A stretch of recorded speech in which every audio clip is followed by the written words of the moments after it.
আল্লাযীনা আমানু ইউকাতিলুনা ফী সাবিলিল্লাহ ওয়াল্লাযীনা কাফারু ইউকাতিলুনা ফী সাবিলিত তাগুত। যারা ঈমানদার তারা আল্লাহর পথে লড়াই করে, যারা বেঈমান তারা তাগুতের পথে লড়াই করে। হক আর বাতিলের মধ্যে যেমন কোনদিন আপোষ হতে পারে না, আল্লাহর অনুসারী তাগুতের অনুসারী কোশ্চিনকালে আপোষ হতে পারে না।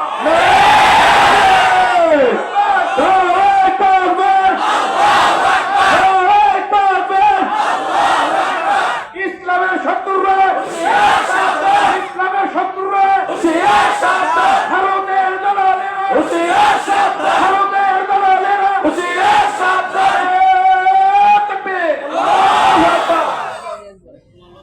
ভাই ইসলামের শত্রুরা যথেষ্ট সাবধান আছে, আমরা একটু হুঁশিয়ার হওয়া দরকার। এই যে কথাটা আমি বলতেছি, এটা শুধু আমার গলার কণ্ঠের জোরের কথা না, এটা হৃদয়ের কষ্টের কথা। যে আমরা আল্লাহকে বিশ্বাস করি, আমরা ইমানদার করে নিজেদেরকে পরিচয় দেই, বছর বছর হজ করি, অথচ তাগুতকে আমরা অস্বীকার করতে পারি না। এতটুকু ইমানের জোর আমাদের নাই। আল্লাহ পাক আমাদের সকলের মজবুত ঈমান দান করেন। প্রশ্ন করতে পারেন যে তাগুত জিনিসটা কি?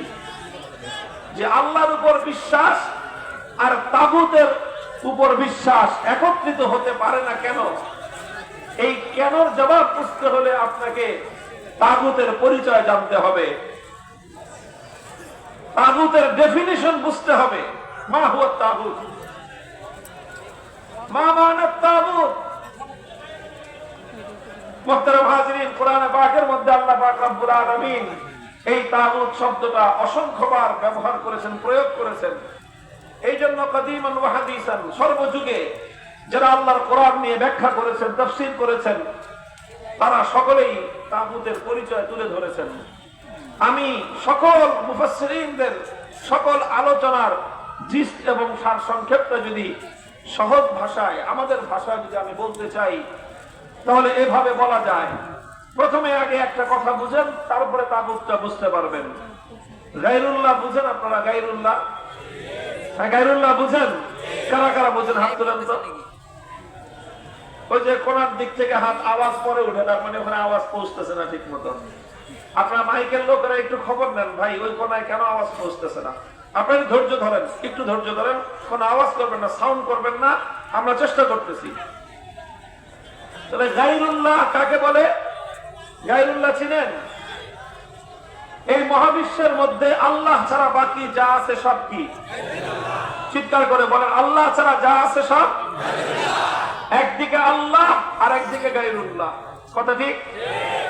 তো আল্লাহ ছাড়া যা আছে সবই গায়রুল্লাহ। মানুষ গায়রুল্লাহ, ফেরেশতা গায়রুল্লাহ, আম্বিয়া নবী গায়রুল্লাহ, ওলি গায়রুল্লাহ, জিন গায়রুল্লাহ, আসমান জমিন গায়রুল্লাহ, সব কিছু গায়রুল্লাহ। আল্লাহ ছাড়া যা আছে সব গায়রুল্লাহ। তো কোন গায়রুল্লাহকে, কথা বুঝেন, এবার তাগুতের পরিচয় দিচ্ছি। যে কোন গায়রুল্লাহকে, এদিকে তাকান, এদিকে এদিকে এদিকে, ওদিকে তাকালে ওদিকে আওয়াজ করবেন না কেউ, মেহরবানি করে কেউ কোনো দিকে আওয়াজ করবেন না। আওয়াজ ছাড়া যা করেন নকশা ফাটাফাটি করেন, কোনো অসুবিধা নেই, কিন্তু আওয়াজ করবেন না। লক্ষ্য করেন এদিকে, সবাই এদিকে, লিসেন মি, আমার দিকে তাকান এবং আমার কথা শুনুন মনোযোগ দিয়ে। খুব অল্প সময় আমাকে আপনাদের গুরুত্বপূর্ণ একটা মেসেজ দিয়ে যেতে হবে। আমরা সূর্যাস্তের আগে আমাদের ঢাকায় পৌঁছতে হবে, বুঝলেন কিন্তু ব্যাপারটা। কাজে আপনারা যদি এদিক সেদিক তাকান, সময় কিন্তু বসে থাকবে না। তাহলে আমি বলছি, যে কোনো গায়রুল্লাহকে যদি আল্লাহর আসনে বসানো হয়, যে কোনো গায়রুল্লাহকে যদি আল্লাহর স্থান দেওয়া হয়, তাহলে সেই গায়রুল্লাহকে তাগুত বলা হয়। কথা বোঝা গেল? যে কোনো গায়রুল্লাহকে যদি আপনি আল্লাহর আসনে বসান, যে আসনটা আল্লাহর জন্য নির্ধারিত, সেই আল্লাহর নির্ধারিত আসনে যদি আপনি কোনো গায়রুল্লাহকে বসান, সেই গায়রুল্লাহকে বলা হয় তাগুত।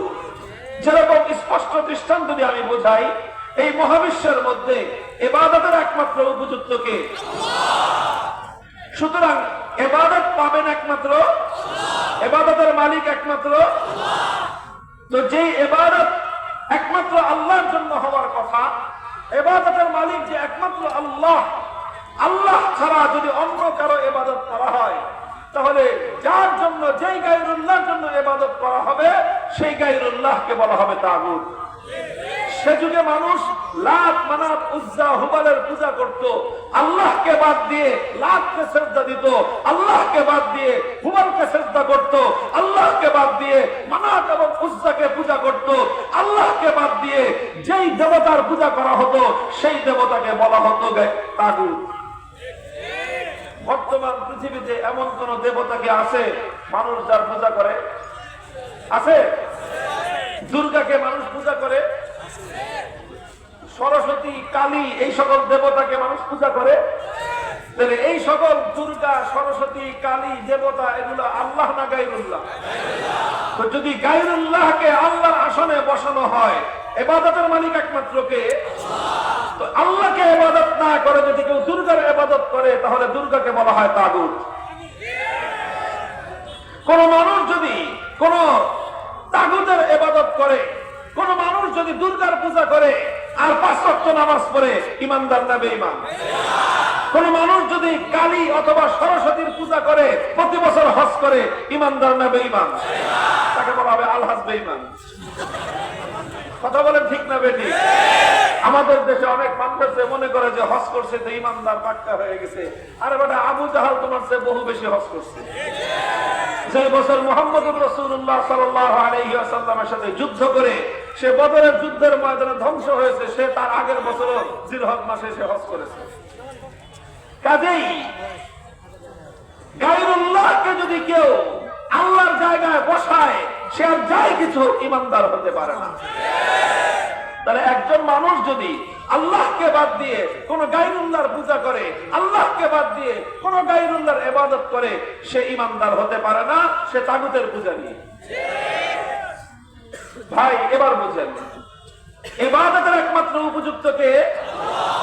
ইবাদতের উপযুক্ত যেরকম একমাত্র আল্লাহ, ইবাদতের মালিক যেমন একমাত্র আল্লাহ, ঠিক তদ্রুপ এই মহাবিশ্বের মধ্যে মানুষের জন্য, সমস্ত মাখলুকাতের জন্য আইন এবং বিধান দেওয়ার একচ্ছত্র নিরঙ্কুশ ক্ষমতার মালিক একমাত্র কে? ইবাদতের মালিক যেমন একমাত্র আল্লাহ, ঠিক তদ্রুপ সৃষ্টি জগতের মধ্যে নিরঙ্কুশ ভাবে, প্রশ্নহীন ভাবে, আনচ্যালেঞ্জেবল ভাবে, এমন ভাবে চূড়ান্ত ভাবে আইন তৈরি করবার একমাত্র মালিক, একমাত্র ক্ষমতার অধিকারী হলেন আল্লাহ। তো যে ইবাদত একমাত্র আল্লাহর জন্য হওয়ার কথা, আল্লাহকে বাদ দিয়ে গায়রুল্লাহকে ইবাদত করলে যেরকম গায়রুল্লাহ তাগুতে পরিণত হয়, ঠিক তদ্রুপ যেই আইন আল্লাহ করার কথা, যেই আইন একমাত্র আল্লাহ দেওয়ার মালিক, আল্লাহর সেই আইনের বিরুদ্ধে গিয়ে যদি কেউ আইন প্রদান করে, আল্লাহর আইনের বিরুদ্ধে যদি কোনো আইন কেউ রচনা করে, আল্লাহর বিধানের বিরুদ্ধে যদি কেউ বিধান রচনা করে, তো যারা সেই বিধান রচনা করবে, যে সে আইন প্রণয়ন করবে, সেই আইন প্রণেতাকে বলা হয় তাগুত এবং সেই বিধান দেওয়াকে বলা হয় তাগুত। মুহতারাম হাজিরিন, বলতে পারেন তাহলে কি হুজুর মানুষ কোন আইন করতে পারবে না? হ্যাঁ, মানুষ আইন করতে পারবে, মানুষ রুলস এবং রেগুলেশন তৈরি করতে পারবে, তবে মানুষের আইন তৈরি করবার ক্ষমতাটা হলো সীমিত। মানুষ আইন কেমন ভাবে তৈরি করতে পারবে? মানুষ এমন ভাবে আইন তৈরি করতে পারবে, মানুষের বানানো কোন আইন আল্লাহ পাকের কোন আইনের সঙ্গে কন্ট্রাডিক্টেড হতে পারবে না। মানুষ আইন করতে পারবে কিন্তু আল্লাহর কোন আইনের বিরুদ্ধে আইন করতে পারবে না। মানুষ আইন করতে পারবে, তবে মানুষ আল্লাহর কোন আইনের বাইরে গিয়ে আইন করতে পারবে না। মানুষ আইন করতে পারবে কিন্তু আল্লাহর কোন আইনকে বাতিল করতে পারবে না। মানুষ আইন করতে পারবে, তবে আল্লাহ পাকের কোন আইনকে চ্যালেঞ্জ করতে পারবে না। মানুষ আইন করতে পারবে কিন্তু আল্লাহ পাকের কোন আইনকে বাতিল করতে পারবে না। আল্লাহর আইনের বিরুদ্ধে গিয়ে যে আইন করবে সেই আইন কোন রাজা বাদশা যদি করে, সেই রাজা বাদশাকে বলা হবে তাগুত। আল্লাহর আইনের বিরুদ্ধে কোন আইন যদি কোন প্রেসিডেন্ট করে, সেই প্রেসিডেন্টকে বলা হবে তাগুত। আল্লাহর আইনের বিরুদ্ধে যদি কোন প্রধানমন্ত্রী কোন আইন জারি করে, সেই প্রধানমন্ত্রীকে বলা হবে তাগুত। আল্লাহর আইনের বিরুদ্ধে যদি কোন মন্ত্রী পরিষদ কোন আইন অনুমোদন দেয়, গোটা মন্ত্রী পরিষদকে বলা হবে তাগুত। আল্লাহর আইনের বিরুদ্ধে যদি কোন আদালত, কোন বিচারালয়, কোন বিচার ব্যবস্থা যদি কোন আইন তৈরি করে, সেই বিচারপতি, বিচার ব্যবস্থাকে বলা হবে তাগুত। আল্লাহর আইনের বিরুদ্ধে যদি কোন আইন পরিষদ, কোন সংসদ যদি কোন আইন রচনা করে, তাহলে সেই আইন পরিষদ, সেই সংসদ গোটাটাকে বলা হবে তাগুত। ভাই, বড় কঠিন কথা, বড় কঠিন বিষয়। ইমানের খবর নাও, ইমানদার, তুমি ইমানের খবর নাও।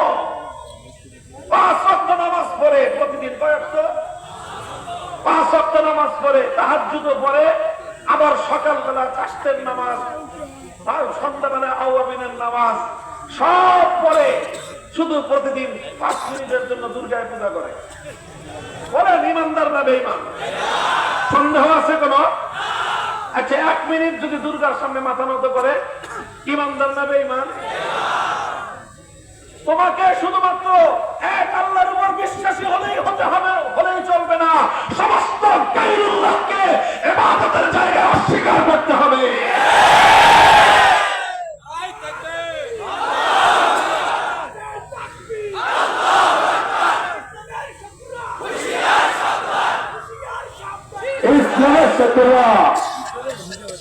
দেখেন, আল্লাহ পাকের এই যে ইবাদতের একমাত্র মালিককে, লা ইলাহা, নাই কোন মাবুদ, নাই কোন মাবুদ এক আল্লাহ ছাড়া, অর্থাৎ একমাত্র মাবুদ কে?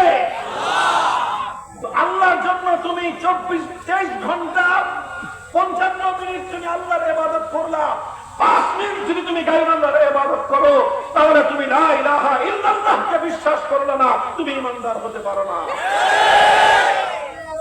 যেমন আল্লাহ ছাড়া কোনো মাবুদ নাই, আল্লাহকে বাদ দিয়ে অন্য কাউকে মাবুদ মানলে যেরকম একজন মানুষ ঈমানদার থাকতে পারে না, তো ঠিক তদ্রূপ এই একমাত্র আল্লাহকে মাবুদ মানা, এটাকে বলা হয় তাওহীদ ফিল ইবাদাত।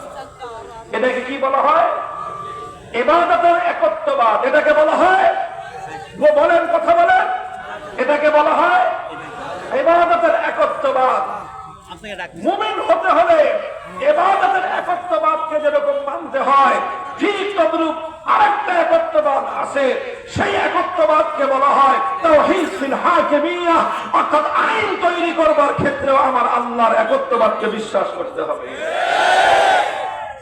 ইবাদতের ক্ষেত্রে তুমি যদি মুহূর্তের জন্য দুর্গার পূজা করো, মুহূর্তের জন্য যদি তুমি লাখ পূজার পূজা করো, মুহূর্তের জন্য যদি তুমি চন্দ্র সূর্যের পূজা করো, মুহূর্তের জন্য যদি তুমি আগুনের পূজা করো, তাহলে একজন মানুষ যেরকম ঈমানদার হতে পারে না, ঠিক তদ্রূপ সারা জিন্দেগিতে গোটা বিশ্বে, গোটা রাষ্ট্র ব্যবস্থায় যত আইন আছে, সমস্ত আইনের মধ্যে, লক্ষ কোটি আইনের মধ্যে একটা আইনের ক্ষেত্রে যদি কেউ আল্লাহর আইনের বিরুদ্ধাচারী কোন আইনকে এক মুহূর্তের জন্য মেনে নেয়, সে ব্যক্তি আর কিছু হতে পারে, হাজি গাজি পাজি হতে পারে, ঈমানদার হতে পারে না। মুহতারাম হাজিরিন, এক মুহূর্তের জন্য একটা দুর্গাকে একবার পূজা করলে যেরকম একজন মানুষের ঈমান থাকতে পারে না, অথচ আজ আশ্চর্যজনক ভাবে হাজার হাজার নয়, লক্ষ লক্ষ নয়, কোটি কোটি নামধারী মুসলমান, তারা আল্লাহ পাকের তাওহীদ ফিল হাকিমিয়াহ, আইন এবং বিধান তৈরি করবার ক্ষেত্রে আমার আল্লাহর একত্ববাদকে অস্বীকার করে তারা অনেক মানুষকে চূড়ান্ত ভাবে সার্বভৌম আইন তৈরি করবার ক্ষমতা তুলে দিয়েছে। অথচ তারা নিজেদেরকে ঈমানদার বলে মনে করে। দুনিয়াতে এর চেয়ে হাস্যকর কোনো বিষয় হতে পারে না। আমার কথা না, রাগ করে লাভ নাই আমাদের উপরে, আমাদের উপর রাগ করে লাভ নাই। এটা কোরআনের স্পষ্ট কথা, অনুবাদ করছি, ব্যাখ্যা করি নাই। এটা ব্যাখ্যা নয়, এটা কোরআনের অনুবাদ। কোরআনে পাকের সূরাতুন নিসার 60 নম্বর আয়াত তেলাওয়াত করেন, ইয়াজউমুনা আন্নাহুম আমানু, অথচ ইমানদার বলে দাবি করে তাগুতের বিচারকে বিশ্বাস করে, ইমানদার বলে দাবি করে তাগুতের আইনকে বিশ্বাস করে, ইমানদার বলে দাবি করে তাগুতের বিধানকে বিশ্বাস করে, এটা কোশ্চেন কেন ইমানদার হতে পারে না?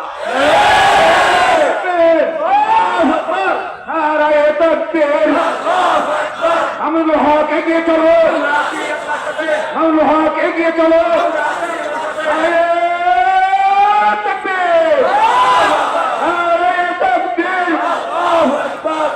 মুহতারাম হাজিরিন, মুসলমান সমাজের মধ্যে এইভাবে তাগুতি আইন, তাগুতি বিধান এটা মুসলিম সমাজের মধ্যে ছিল না। এটা ছিল ইহুদি খ্রিস্টানদের মধ্যে। ইহুদি খ্রিস্টানদের মধ্যে এই কুপ্রথা, এই অভিশপ্ত ব্যবস্থা, এটা ইহুদি খ্রিস্টানদের মধ্যে ছিল, এটা মূর্তি পূজকদের মধ্যে ছিল, এটা অগ্নি পূজকদের মধ্যে ছিল, এটা সূর্য পূজারীদের মধ্যে ছিল। একত্ববাদী ইমানদারদের মধ্যে এই অভিশপ্ত ধারা ছিল না। আল্লাহর কোরআন খুলে খুলে অনেক জায়গায় বলেছে, আমি তত লম্বা আলোচনা করবার অবকাশ পাবো না। আল্লাহ খ্রিস্টানদের ব্যাপারে, ইহুদিদের ব্যাপারে খুলে খুলে বলে দিয়েছে, ইত্তাখাযু আহবারাহুম ওয়া রুহবানাহুম আরবাবাম মিন দুনিল্লাহ। ইহুদি এবং খ্রিস্টানরা তাদের মধ্যকার যারা শিক্ষিত শ্রেণী এবং তাদের মধ্যকার যারা পাদ্রী শ্রেণী, এই দুই শ্রেণীর মানুষকে তারা আল্লাহর মর্যাদা দেয়, আল্লাহর আসন দেয়। আল্লাহ যদি কোনো বিধানকে বৈধ বলে দেন, তারা সেটাকে অবৈধ বলে দিলে জাতি সেটাকে অবৈধ বলে মেনে নেয়। আল্লাহ বললেন বৈধ, পাদ্রীরা বলল অবৈধ। আল্লাহটাকে বাদ দিয়ে পাদ্রীদেরটা মেনে নেয়। আল্লাহ বলতেছেন, তোমরা তো পাদ্রীদেরকে আল্লাহর আসনে বসায় দিলা। অথচ সেই ইহুদিদের অভিশপ্ত ধারা, খ্রিস্টানদের অভিশপ্ত ধারা মুসলমানদের মধ্যে, মুসলমানদের সোনালী যুগের 600 বছর পর্যন্ত ছিল না। গোটা মুসলিম বিশ্বে কোথাও এমন পাওয়া যায় না যে আল্লাহ পাকের কোন একটা বিধানকে, কোন একটা আইনকে মুসলিম বিশ্বের মধ্যে কেউ চ্যালেঞ্জ করেছে। কোন পণ্ডিত, কোন ক্ষমতাবান, কোন ক্ষমতাধর আল্লাহ পাকের কোন বিধানকে চ্যালেঞ্জ করেছে? মুসলমানদের গোটা 600 বছরের ইতিহাসে এমন কোন কুলাঙ্গারের জন্ম হয় নাই। এরপরে আসলো একটা সময়, সেই সময়টা মুসলমানদের উপর একটা বিরাট অভিশাপ নেমে আসলো। তাতারি সম্প্রদায়, মঙ্গোলীয় সম্প্রদায় মুসলমানদের উপর তারা আগ্রাসন চালালো, লক্ষ লক্ষ মুসলমানদেরকে শহীদ করলো। মুসলমানদের প্রাণ কেন্দ্র বাগদাদ, খেলাফতের রাজধানীকে ধ্বংস করে দিল। মুসলিম বিশাল এলাকা দখল করে তাতারিরা তারা মুসলমানদের এলাকায় সাম্রাজ্য স্থাপন করলো। এটা বড় দুঃখজনক ছিল না, সবচেয়ে বড় দুঃখজনক বিষয় ছিল তাতারিরা সর্বপ্রথম মুসলিম জাতির মধ্যে আল্লাহর আইনকে উপেক্ষা করে তাতারিদের নেতা চেঙ্গিস খানের বানানো আইন গ্রন্থ ছিল, যেটার নাম ইতিহাসের পাতায় পাওয়া যায় ইয়াসেক। এই ইয়াসেকের আইন মুসলিম জাতির উপর তারা চালিয়ে দিল। এটা ছিল মুসলমানদের উপর সর্বপ্রথম সবচেয়ে বড় অভিশাপ। এই অভিশাপ যখন মুসলিম জাতির উপর চেপে বসলো, মুসলমানদের আলেম সমাজ এক মুহূর্তের জন্য নীরবে থেকে বরদাস্ত করে নেন নাই। জীবন দিয়েছেন, রক্ত দিয়েছেন, লড়াই করেছেন, শাহাদাত বরণ করেছেন। শত শত নয়, হাজার হাজার নয়, লক্ষ লক্ষ মুসলমান গলা কাটায় রক্ত দিয়েছেন। হাজার হাজার আলেম কারাগারে বন্দী হয়েছেন। শাইখুল ইসলাম ইবনে তাইমিয়া রাহমাতুল্লাহি আলাইহি 6 বার কারাগারে বন্দী হয়েছেন, কিন্তু আল্লাহর আইনের পরিবর্তে চেঙ্গিসি আইন এক মুহূর্তের জন্য মেনে নেন নাই। মুসলমানদের এই স্লোগান দেবেন না, এখন কথা শুনেন, সময় সংক্ষেপ। মুসলমানদের এই ত্যাগ আর কোরবানি, এই শাহাদাতের রক্তের নকশার উপর ভিত্তি করে এক সময় তাতারিরা পরাস্ত হলো, তাতারিরা পরাজিত হলো। মুসলমানদের এলাকা আবার মুসলমানদের হাতে ফিরে আসলো। তাতারিরা পরাস্ত হয়ে মুসলিম এলাকা ছাড়তে বাধ্য হলো। আর অবশিষ্ট তাতারিরা ইসলাম গ্রহণ করে, তওবা করে, তাগুতের পথ ছেড়ে তাওহীদের পথে তারা ফিরে আসলো। আবার সেই মুসলমানদের মধ্যে আল্লাহর আইনের সোনালী যুগ আবার ফিরে আসলো। চলতে চলতে চলতে চলতে 18 শতক পর্যন্ত মুসলিম বিশ্বে কোথাও এমন নজির পাওয়া যায় না যে মুসলমানদের সমাজের মধ্যে আল্লাহর আইন ছাড়া কোনো মানব রচিত আইন চলবে। মুসলমানরা এটা কল্পনা করতে পারত না। এরপরে 18 শতকের মাঝামাঝি এসে এই মুসলিম বিশ্বের উপর পশ্চিমা সাম্রাজ্যবাদের আগ্রাসন শুরু হলো। আমাদের ভারতবর্ষ দখল করে নিল ব্রিটিশ, গোটা ওই আফ্রিকার অঞ্চল দখল করে নিল ইতালি আর ফ্রান্স।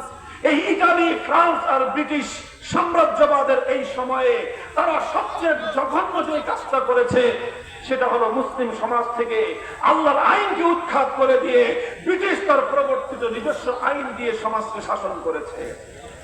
যখন মুসলমানদের উপর, আমি আর অন্য দিকের ইতিহাস বলছি না, আমাদের এই মাটির ইতিহাস, আমাদের এই জন্মভূমির ইতিহাস বলছি আমি, যখন মুসলমানদের উপর আল্লাহর আইনের পরিবর্তে ব্রিটিশ প্রবর্তিত আইন এটা কার্যকর হলো, এটা বাস্তবায়ন হলো, সে যুগের আলেম সমাজ কি করেছিলেন? শুধুমাত্র নিজেদের জীবনের নিরাপত্তার কথা চিন্তা করে মুখে কুলু পেটে বসেছিলেন?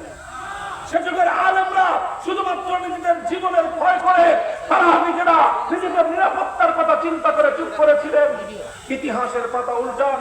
1803 সালে আমাদের এই পাক ভারত উপমহাদেশের সমস্ত আলেমদের ওস্তাদ শাহ আব্দুল আজিজ মুহাদ্দিস দেহলভী রাহমাতুল্লাহি আলাইহি ফতোয়া জারি করেছিলেন, মুসলিম ভূখণ্ডে মুসলমানদের সংখ্যা যতই হোক না কেন, মুসলমান মেজরিটি হোক, এমনকি মুসলমান 100% হোক, মুসলমান 90% হোক, মুসলমান 80% হোক, মুসলমানের সংখ্যা দিয়ে দেশ ইসলামী হয় না। কথা শুনেন, মুসলমানদের সংখ্যা দিয়ে দেশ কি হয় না? ইসলামী হয় না। মুসলমানরা দেশে থাকলেই শুধু দেশ ইসলামী হয় না, মুসলমান থাকলেই শুধুমাত্র এটা দারুল ইসলাম হয় না, বরং ওটাই ইসলামী দেশ, ওটাই দারুল ইসলাম যে দেশের আইন হবে আল্লাহর আইন। আর যেই দেশের আইন হয় আল্লাহর আইন ছাড়া মানব রচিত আইন, সেখানে মুসলমানের সংখ্যা যদি 100% হয়, সেই দেশ ইসলামী দেশ নয়, সেই দেশ দারুল ইসলাম নয়, সেটাকে ইসলামের পরিভাষায় বলা হয় দারুল হারব, শত্রু কবলিত দেশ। সেই দেশকে আবার শত্রুদের হাত থেকে উদ্ধার করে মানব রচিত আইনকে উৎখাত করে আল্লাহর বিধান এবং আইন ফিরিয়ে আনার জন্য যুদ্ধ জিহাদ করা প্রত্যেক মুসলমানের জন্য ফরজে আইন। এই ফতোয়া দিলেন শাহ আব্দুল আজিজ রহমতুল্লাহি আলাইহি। তৎকালীন ভারত উপমহাদেশে ব্রিটিশরা মুসলমানদেরকে নামাজ পড়তে বাধা দিত না, হজ করতে বাধা দিবে তো দূরের কথা, প্রতি বছর ভারতবর্ষ থেকে ব্রিটিশ সরকারের নেতৃত্বে তাদের আয়োজনে জাহাজ ভর্তি হাজিরা মক্কা শরীফ যেত হজ করতে। কিন্তু সেই সময় ওলামায়ে কেরাম ফতোয়া দিয়েছেন, শুধু মুসলমানরা হজ করলেই দেশ দারুল ইসলাম হয় না, শুধু মুসলমানরা নামাজ পড়তে পারলেই দেশ দারুল ইসলাম হয় না, শুধু মুসলমানের সংখ্যা বেশি থাকলেই দেশ দারুল ইসলাম হয় না। দেশ তখনই দারুল ইসলাম হয় যখন দেশের আইন আল্লাহর আইন হয়। আর দেশে মুসলমান যতই থাকুক, নামাজ যতই হোক, হজ যতই হোক, আইন যখন হবে মানব রচিত আইন, সে দেশ ইসলামের দেশ নয়, সেটা কুফরের দেশ, সেটা দারুল হারব। সেই দেশে মানব রচিত আইনকে উৎখাত করে আল্লাহর আইন ফিরিয়ে আনা প্রত্যেক ইমানদারের জন্য ফরজ। মুহতারাম হাজিরিন, 18 শতকের 19 শতাব্দীর শুরুর দিকে 19 শতকের শুরুর দিকে এই ফতোয়া আসার পর এখন 21 শতাব্দী চলছে।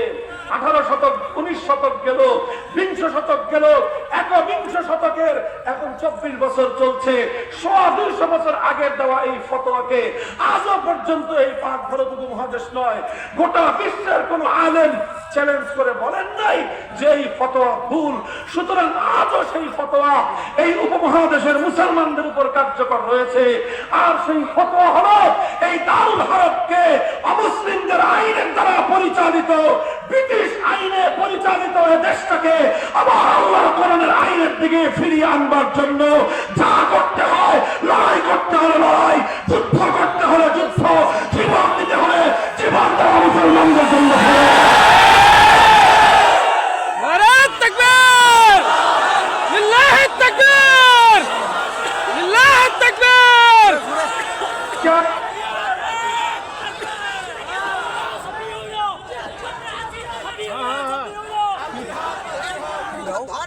করবেন হাজিরিন, লম্বা ইতিহাস। এই ফতোয়া জারি হওয়ার পর 1831 সালে বালাকোটে জিহাদ হয়েছে। আল্লাহর আইন ফিরিয়ে আনবার জন্য সৈয়দ আহমদ রহমতুল্লাহ আলাইহি জীবন দিয়েছেন। 1857 সালে শামিলিতে জিহাদ হয়েছে। হাফেজ জামান রহমতুল্লাহ আলাইহি শাহাদাত বরণ করেছেন। শাহাদাতের রক্তের নজরানা দেওয়া হয়েছে। হাজার হাজার আলেম ওলামা ফাঁসি কাষ্ঠে ঝুলেছেন। হাজার হাজার আলেমদের স্ত্রীরা বিধবা হয়েছে, ইতিম হয়েছে ওলামায়ে কেরামের সন্তান। জীবন দিয়েছে মুসলমানেরা, ইমানদারেরা সব কিছু করেছে। মুহূর্তের জন্য তাগুতের আইনের সামনে মাথা নোয়ায় নাই। 1866 সালে দারুল উলুম দেওবন্দ প্রতিষ্ঠিত হয়েছে। 80 বছরের সংগ্রামের পর 1947 সালে ব্রিটিশরা রাজি হলো, ঠিক আছে তোমাদের দেশ তোমাদেরকে দিয়ে আমরা এবার তল্পি তল্পা গুটিয়ে গাঁটনি বস্তা বেঁধে আমরা আমাদের 7 সমুদ্র 4 নদীর ওই পারে আমরা আবার লন্ডনে চলে যাব, তোমরা তোমাদের দেশ চালাও। 1947 সালের ইতিহাস বলছি। তখন এই দেশে 2 জাতি বসবাস করত, হিন্দু এবং মুসলমান। আরো অনেক জাতি ছিল, প্রধান 2 জাতি হিন্দু এবং মুসলমান। হিন্দুরা বলল ঠিক আছে ভালো কথা, সংখ্যায় হিন্দুরা যেহেতু বেশি গোটা ভারত জুড়ে, তারা মেজরিটি, তারা চিন্তা করলো একসাথে থাকলে সুবিধা, দেশটা বড় থাকবে আর আইনটা চলবে হিন্দুদের ইচ্ছা মতো। মুসলমানরা চিন্তা করলো যে আমাদের এত বড় দেশের দরকার নাই, আমাদের এত জাগতিক উন্নতির দরকার নাই, এত অর্থনৈতিক উন্নতির প্রয়োজন নাই। আমাদের জীবনে সবচেয়ে বেশি প্রয়োজন হলো আমরা এমন একটা দেশ চাই, এমন একটা ভূখণ্ড চাই, এমন একটা মানচিত্র চাই যে মানচিত্রে প্রয়োজনে আমরা পেটে পাথর বেঁধে থাকবো, 3 বেলার পরিবর্তে প্রয়োজনে আমরা 1 বেলা খাবো, কিন্তু সেই জনপদের সে রাষ্ট্রের আইন হবে আল্লাহর আইন, সেখানে হুকুমত হবে আল্লাহর কোরআনের বিধান। আল্লাহর কোরআনের হুকুমত কায়েম করবার জন্য, ইসলামী হুকুমত বাস্তবায়নের জন্য এই উপমহাদেশের মুসলমানরা জোট বাঁধলো, ঐক্যবদ্ধ হলো। আর মুসলমানরা, অধিকাংশ মুসলমানরা মতামত দিল আমরা মুসলমানদের জন্য আলাদা ভূখণ্ড চাই, এমন একটা ভূখণ্ড চাই যেই ভূখণ্ডে আমরা ইসলামী হুকুমত বাস্তবায়ন করব। কায়েম হলো পাকিস্তান। গোটা ভারতবর্ষে অনেক মুসলমান এই পাকিস্তান কায়েম করবার জন্য শুধু নয়, আসলে পাকিস্তানের প্রতি কারো কোনো ভালোবাসা ছিল না, মমতা ছিল না। সব ভালোবাসা মমতা ছিল আল্লাহর কোরআনের হুকুমতের জন্য, ইসলামী শাসন ব্যবস্থার জন্য। অনেক মানুষ জীবন দিয়েছে, অনেক মানুষ রক্ত দিয়েছে, অনেক মানুষ নিজের ভিটে মাটি ছেড়েছে।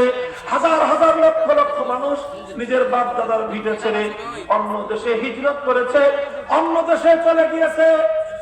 যত মানুষ এই পাক ভারত উপমহাদেশে, পাঞ্জাব, লাহোর, বেলুচিস্তান, খাইবার পাখতুনখোয়া, সীমান্ত প্রদেশ, করাচি থেকে নিয়ে শুরু করে গোটা পশ্চিম পাকিস্তানে অনেক মানুষ আল্লাহর জমিনে আল্লাহর কোরআনের রাজ কায়েম করার জন্য, আল্লাহর কোরআনের হুকুমত বাস্তবায়ন করার জন্য অনেক আত্মত্যাগ করেছে। তবে যে কথাটা না বললেই নয়, এই উপমহাদেশের মধ্যে যে জাতি কোরআনের রাজ কায়েম করবার জন্য, ইসলামী আইন, আল্লাহর শরীয়তের আইন বাস্তবায়ন করার জন্য সবচেয়ে বেশি ত্যাগ আর কোরবানি স্বীকার করেছে, সে জাতির নাম হলো বাংলাদেশের মুসলমান। বাংলাদেশের মুসলমানদের সামনে অনেক বড় সুযোগ ছিল দিল্লির সাথে থাকার, অনেক বড় সুযোগ ছিল ভারতের সঙ্গে থাকার, বাড়ির কাছে ছিল কলকাতা। কিন্তু আমার এবং আপনার বাপ-দাদারা, আমাদের পূর্বপুরুষরা বাড়ির কাছের কলকাতাকে লাথি মারলো, দিল্লিকে তালাক দিল, বাড়ির চতুর্পার্শ্বে ভারতকে ত্যাগ করে 2000 মাইলের দূরে পশ্চিম পাকিস্তানিদের সঙ্গে গাঁট ছড়া বাঁধলো। পাকিস্তানের ভালোবাসা নয়, শুধুমাত্র একটা আকাঙ্ক্ষায়, আর সেই আকাঙ্ক্ষাটা হলো যদি আল্লাহ আমরা মুসলমানদের জন্য একটা ভূখণ্ড পাই, একটা মানচিত্র পাই, সেই মানচিত্রে শাসন হবে আল্লাহর কোরআনের শাসন। খুব ভালো করে বুঝবেন, পাকিস্তানের প্রতি, পশ্চিম পাকিস্তানি খান পাঠানদের প্রতি আমাদের কোনো ভালোবাসা ছিল না, পূর্বপুরুষদের কোনো ভালোবাসা তাদের প্রতি ছিল না। ভালোবাসা থাকলে ছিল শুধু আল্লাহর কোরআনের প্রতি, প্রেম ছিল আল্লাহর আইনের প্রতি, আমাদের ভালোবাসা ছিল আল্লাহর কোরআনের রাজের প্রতি।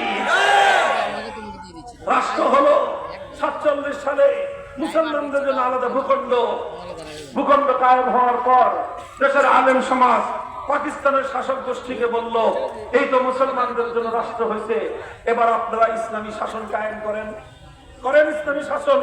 এখানে তো এখন আর অন্য কোন জাতি নাই, হিন্দুরা তো ভারতে থেকে গেছে, এটা আমাদের শুধু মুসলমানদের দেশ, এখানে কেন ইসলামী আইন হবে না, এখানে কেন কোরআনের শাসন হবে না? পশ্চিম পাকিস্তানি স্বৈরাচারী শাসকের গোষ্ঠী কইল যে হুজুর, দেশটাতে এখনো শিশু, এই ইসলামী শাসন অনেক কঠিন, এখন এই কঠিন খাবার এই শিশু রাষ্ট্র খাইতে পারবে না। তাদের কি করতে হবে? এই কয়েকটা দিন সময় দেন, আমরা শিশু রাষ্ট্রটাকে একটু কয়েকদিন বড় করলে তারপরে আমরা কোরআনের শাসন দিব, ইসলামী শাসনতন্ত্র বাস্তবায়ন করব। 5 বছর পরে জিজ্ঞেস করলো পাকিস্তানের শাসকদেরকে, তোমার রাষ্ট্র কি শিশু বড় হয়েছে? হয় না হুজুর, এখনো শিশু বড় হয়নি, আরেকটু সময় দেন। 10 বছর পরে জিজ্ঞাসা করলো, এই বেটা তোর রাষ্ট্র কি বড় হয়েছে? কয় না হুজুর, এখন এটা 10 বছর তো, আরেকটু সময় লাগবে, এটা বড় হয় নাই। 15 বছর পরে জিজ্ঞাসা করলো, তোর এই রাষ্ট্র কি বড় হয়েছে? কয় না হুজুর, এখনো বড় হয় নাই, আরেকটু সময় লাগবে। 20 বছরে জিজ্ঞাসা করলাম, তোর বুইরা খাটাস এই পোলা কি বড় হয়েছে? পাকিস্তান নামক বুইরা খাটাস পোলা, এটা কি বালেক হয়েছে? কয় না হুজুর, এই 20 বছর হয়েছে তো, এখনো এটা শিশু আছে, আরো সময় লাগবে। আমার আব্বাজান শাইখুল হাদিস আল্লামা আজিজুল হক রহমাতুল্লাহি আলাইহি মনের বড় দুঃখ নিয়ে উপহাস করে একটা কথা বলতেন, 24 বছরে যেই শিশু সাবালক হয় না, ওটা 90 বছরে আর হবে না। বুঝেন না এই কথা? আরে ভাই, 24 বছরে একটা পুরুষ মানুষ তাগড়া যুবক হয়, এখন 24 বছরও যদি তার এই পোলা শিশু, তার এই পোলা বালের হবে কবে? যে পাকিস্তান 24 বছরেও তার শৈশবকাল অতিক্রম করতে পারে নাই, 24 বছরেও জাতির সঙ্গে কৃত আল কোরআনের শাসন কায়েম করবার অঙ্গীকার বাস্তবায়ন করতে পারে নাই, বাংলার মুসলমানরা বলেছিল সেই অকার্যকর, সেই বাতিল পাকিস্তানের প্রয়োজন নাই, ভেঙে টুকরো করে দাও।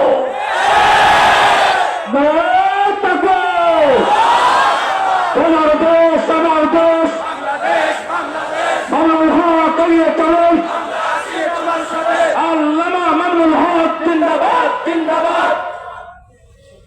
খুব ভালো করে মনে রাখবেন, এখানে পাকিস্তান ভারতের শুধু প্রসঙ্গ নয়, অনেকে ইসলামপন্থীদেরকে পাকিস্তানপন্থী বলে আখ্যায়িত করবার চেষ্টা করে। পরিষ্কার ভাষায় বলি, পাকিস্তানের প্রতি আমাদের আলাদা কোনো প্রীত ছিল না, আমাদের প্রীত ছিল আল্লাহর কোরআনের প্রতি, আমাদের ভালোবাসা ছিল আল্লাহর কোরআনের শাসনের প্রতি, আমাদের ভালোবাসা ছিল আল্লাহর আইনের প্রতি। সেটা 47-এও ছিল, সেটা 71-এও ছিল, সেটা 90-তেও ছিল, সেটা 2024-এও ছিল, ভবিষ্যতেও থাকবে সেটাই।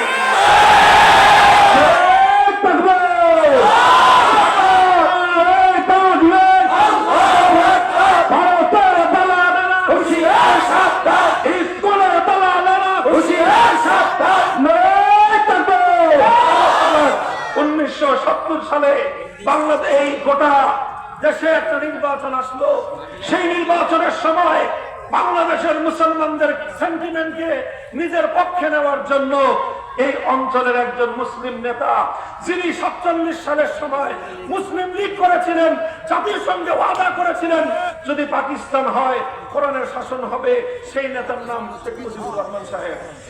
ইতিহাস পড়েন, 47-এর আগে তিনি মুসলিম লীগার ছিলেন, 47-এর সময় তিনি জাতিকে বলেছিলেন পাকিস্তান কায়েম করো, ইসলামী শাসন হবে। যখন পাকিস্তান কায়েম হলো 1970 নির্বাচনের আগে শেখ মুজিবুর রহমান সাহেব বললেন, আমার বাক্সে ভোট দাও, নৌকা মার্কায় ভোট দাও, ভোট দিলে কি করবেন? আমরা যদি পাস করতে পারি কোরআন সুন্নাহর বিরুদ্ধে কোন আইন করব না। এটা আমার মুখের কথা নয়, বাংলাদেশের ইতিহাসের দলিল পড়েন, স্বাধীনতার দলিল পত্র ঘাটেন। 1970-এর জাতীয় নির্বাচনে আওয়ামী লীগের দলীয় ম্যানিফেস্টো নির্বাচনী ইশতেহারের মধ্যে গোটা জাতির সঙ্গে এই কথা স্পষ্ট ভাষায় অঙ্গীকার করা হয়েছিল, আওয়ামী লীগ ক্ষমতায় গেলে, নৌকা ক্ষমতায় গেলে, শেখ মুজিবুর রহমান সাহেবরা ক্ষমতায় গেলে কোনদিন কোরআন সুন্নাহ বিরোধী কোন আইন করবেন না। যদি আমার কথা ভুল হয়, লক্ষ মানুষের সামনে বলতেছি, আর কোনদিন মঞ্চে কথা বলবো না।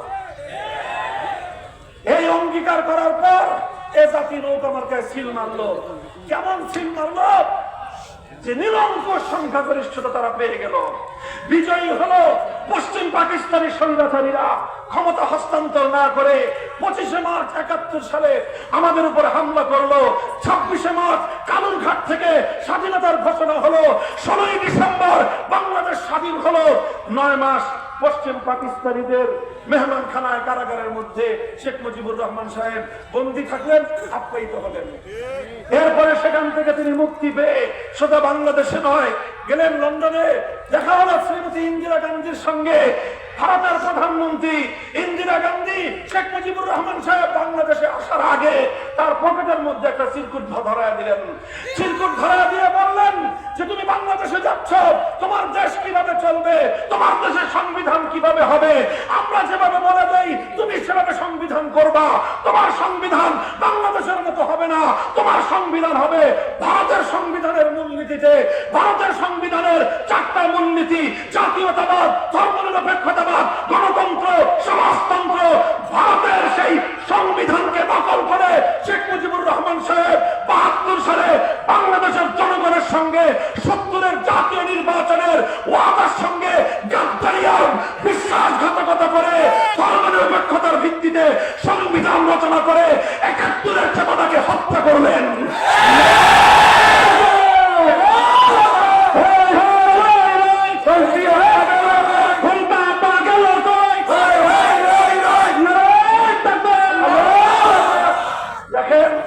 আমি রাজনৈতিক আলোচনা করছি না, আমি আমার মুসলমানদের ইসলামের মূল জায়গাটা নিয়ে কথা বলছি। আমাদের 1 শতাব্দী পর্যন্ত আমাদের দেশ এবং ইসলাম আর মুসলমানদের সঙ্গে শাসক গোষ্ঠী কিভাবে গাদ্দারি করেছে সেই গাদ্দারি ইতিহাস বলছি। 72-এর সংবিধান 71-এর চেতনা ছিল না। 72-এর চেতনা এটা 71-এর চেতনার জায়গায় ভেজাল চেতনা ছিল। 50 বছর ধরে আমাদের জাতিকে 72-এর চেতনা গেলানো হয়েছে, নাম দিয়েছে 71। 71-এর চেতনা ছিল জালিমের বিরুদ্ধে মজলুমের লড়াই। 71-এর চেতনা ছিল মানুষের অধিকারের লড়াই। 71-এর চেতনা ছিল বৈষম্যের বিরুদ্ধে লড়াই।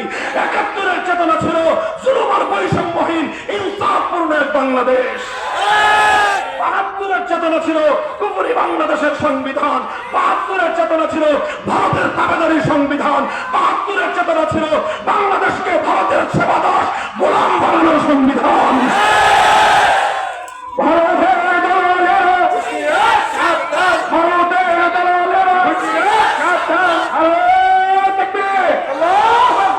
মুহতারাম হাজিরিন, কাজেই আজ 1975 সালে তিনি তার ভুলের খেসারত দিয়েছেন। জাতির সঙ্গে 70-এর নির্বাচনের আগে যে অঙ্গীকার করেছিলেন, 72 সালে সে অঙ্গীকার ভঙ্গ করে যে পাপ করেছিলেন, 75-এর 15ই আগস্ট তিনি তার প্রায়শ্চিত্ত করেছেন। 75-এর পট পরিবর্তনের পরে বাংলাদেশের সংবিধানে একটা মৌলিক পরিবর্তন এসেছিল। ধর্মনিরপেক্ষতা উৎখাত হয়ে আল্লাহর উপর অবিচল আস্থা এবং বিশ্বাস সংযুক্ত হয়েছিল। নামে আল্লাহর উপর অবিচল আস্থা এবং বিশ্বাস ছিল, কিন্তু 50 বছর পর্যন্ত বাংলাদেশের সংবিধান প্রকৃত অর্থে তাগুতি শাসন ব্যবস্থাকে, কুফরি ব্যবস্থাকে অস্বীকার করতে পারে নাই। এভাবেই চলতে চলতে চলতে চলতে আজ 2024 সালের বাংলাদেশ এসেছে। আর 2008 সালে আবার ফ্যাসিবাদী সরকার ক্ষমতায় এসে সর্বপ্রথম সবচেয়ে জঘন্য যেই কাজটা করেছে, সংবিধান থেকে আল্লাহর উপর অবিচল আস্থা এবং বিশ্বাসকে বাতিল করে দিয়ে আবার ভারতের গোলাম হয়েছে। আবার ভারতের সংবিধানের ধর্মনিরপেক্ষতা বাংলাদেশের সংবিধানে ফিরিয়ে এনেছে। ধর্মনিরপেক্ষ মতবাদ স্পষ্ট কুফরি মতবাদ। ধর্মনিরপেক্ষ মতবাদ স্পষ্ট কুফরি মতবাদ। এই মতবাদ মুসলমানদের উপর চাপিয়ে দিয়ে এই মুসলিম জাতিকে, এই শাহজালালের সন্তানদেরকে, এই শরীয়তুল্লাহর বংশধরদেরকে গৌর গোবিন্দের বংশধরে পরিণত করবার চেষ্টা করেছে। গোটা বাংলাদেশকে মূর্তি দিয়ে ভরে ফেলবার চেষ্টা করেছে। মসজিদের শহর ঢাকার শহরকে মূর্তির শহর বানাবার চেষ্টা করেছে। আমরা প্রতিবাদ করলাম, মসজিদের শহর মসজিদের থাকবে, মূর্তির নগরে পরিণত হতে পারবে না। আমাদের হাজার হাজার হাজার আলেমকে ধরে জেলে পড়ে রাখলো, এদেশ মুক্তির হবে, আলেমরা কথা বলতে পারবে না। আমরা জেল জুলুম বরদাস্ত করলাম, শাহাদাতের রক্ত দিলাম, জালিমকে স্পষ্ট বার্তা দিলাম, জীবন দিতে পারি, রক্ত দিতে পারি, মূর্তি সংস্কৃতির সামনে মাথা নত করতে পারি না।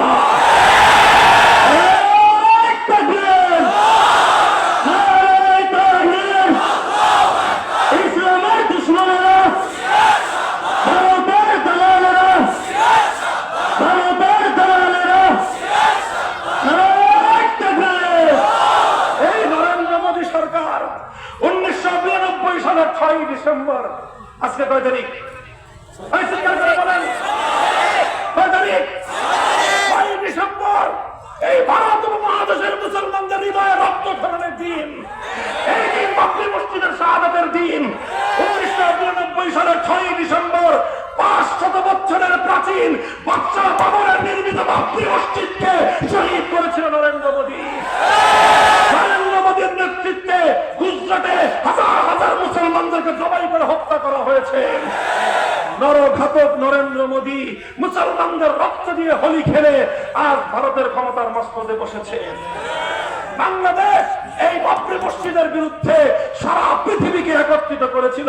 শাইখুল হাদিস আল্লামা আজিজুল হক রাহমাতুল্লাহি আলাইহি বাবরি মসজিদ নির্মাণ করবার জন্য 1993 সালের 2রা জানুয়ারি থেকে 4 জানুয়ারি পর্যন্ত ঢাকা থেকে লং মার্চ করে সীমান্ত এলাকায় ঝিকরগাছা পর্যন্ত গিয়ে বুলেটের আঘাতে তিনি তার কাফেলা নিয়ে ফিরে এসেছিলেন।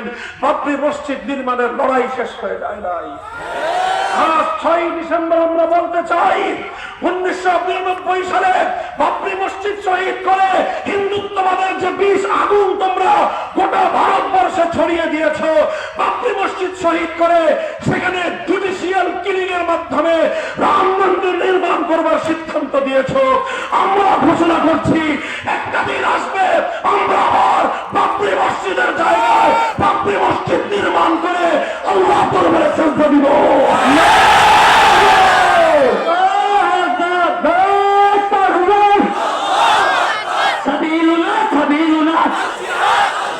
الجهاد الجهاد طريقنا طريقنا الجهاد الجهاد ভারত হিন্দুত্ববাদী সরকার, বাবরি মসজিদের হন্তারক, মুসলমানদের নরঘাতক এই সরকার বাংলাদেশে তার সেবাদাসীকে দিয়ে এদেশকে মসজিদের নগর থেকে, মসজিদের শহর থেকে মন্দিরের শহরে, মূর্তির শহরে পরিণত করবার চেষ্টা করেছিল। 5ই আগস্ট বাংলাদেশের মানুষ 1 ঘন্টার বিপ্লবে দেখিয়ে দিয়েছে টেকনাফ থেকে তেঁতুলিয়ায় আর কিছু থাকতে পারে, মুসলমানদের জনপদের জাতীয় স্থাপনায় রাষ্ট্রীয় পর্যায়ে কোন মূর্তি থাকতে পারে না। আছে মূর্তি? দূরবীন নিয়ে তালাশ করো। কে বলেছে মূর্তি ভাঙতে সেদিন? 5ই আগস্ট কোন নেতা বলে নাই মূর্তি ভাঙো, কোন আলেমরা ডাক দেওয়ার সময় পায় নাই। এ জাতি ইমানি চেতনায় উজ্জীবিত হয়ে 5ই আগস্টের বিপ্লবের প্রথম মুহূর্তে যে কাজ করেছে সেটা হলো এদেশ শাহজালালের গৌর গোবিন্দের নয়, এদেশ মসজিদের নগর, এটা মূর্তির শহর নয়। বলবেন হিন্দুরা? অবশ্যই ইসলাম বলে সব ধর্মাবলম্বী নিজ নিজ ধর্মীয় পরিসরে শুধু স্বাধীনতা নয়, সম্পূর্ণ মর্যাদা এবং নিরাপত্তা নিয়ে নিজ নিজ ধর্ম পালন করবে। তোমার মন্দিরে তুমি মূর্তি বানাও, যত সুন্দর করে ইচ্ছা মূর্তি বানাও, যতগুলো ইচ্ছা তুমি মূর্তি বানাও, কিন্তু মুসলিম জনপদে, যেই জনপদের জন্য 47-এ হাজার হাজার লক্ষ লক্ষ মুসলমান ভিটেমাটি ছেড়ে মুসলমানদের আলাদা আবাস গড়েছিল, যে দেশে জাতির সঙ্গে অঙ্গীকার করা হয়েছিল ইসলাম হবে শাসনতন্ত্র, কোরআন হবে সংবিধান, যে দেশের মুসলমানদের সঙ্গে বারবার অঙ্গীকার আর প্রতিশ্রুতি দেওয়া হয়েছিল এই দেশ এবং জাতি গড়ে উঠবে ইসলামী শরিয়ার আলোকে। 24-এর বিপ্লবের পর এখন আমার আখেরি পয়গাম আপনাদের কাছে, এখন বাংলাদেশের সবচেয়ে গুরুত্বপূর্ণ 2টা টপিক। একটা হলো ভারতীয় সাম্রাজ্যবাদ রুখে দাঁড়াও। গোটা বাংলাদেশ আজ ঐক্যবদ্ধ, আজ অন্তর্বর্তীকালীন সরকার গোটা দেশের আলেম সমাজ সমস্ত রাজনৈতিক দলকে ঐক্যবদ্ধ হয়েছে, ভারতীয় সাম্রাজ্যবাদ রুখে দাঁড়াতে হবে। জাতি যদি ঐক্যবদ্ধ থাকে, যত বড় সাম্রাজ্যবাদী শক্তি রাজি হও, এ জাতিকে তোমরা পরাভূত করতে পারবে না ইনশাআল্লাহ। আমরা আছি ঐক্যবদ্ধ, কথা বলেন ঠিক না বেঠিক? ভারতীয় সাম্রাজ্যবাদের সূচনা হয়েছিল ৭২ সালের সংবিধানে ভারতের মূলনীতির মাধ্যমে। কাজেই সরকারকে বলবো শেকড়ে পানি ঢেলে গাছের মাথা ছেঁচে এই শেকড় এবং এই গাছের বীজ বৃক্ষ কোনদিন ধ্বংস করতে পারবেন না। শেকড় উদ্যান শেকড় বাংলাদেশ থেকে ভারতীয় সংবিধানকে বস্তাপচা সংবিধান বঙ্গোপসাগরে ভাসিয়ে দেন। ফ্যাসিবাদের শেকড় উপড়ে যাবে, আর কোনদিন ওই নরঘাতকরা আমার বাংলাদেশের দিকে চোখ তুলে তাকাবার সাহস পাবে না। দ্বিতীয় নম্বর এজেন্ডা এখন বাংলাদেশের সংবিধান সংস্কার। কি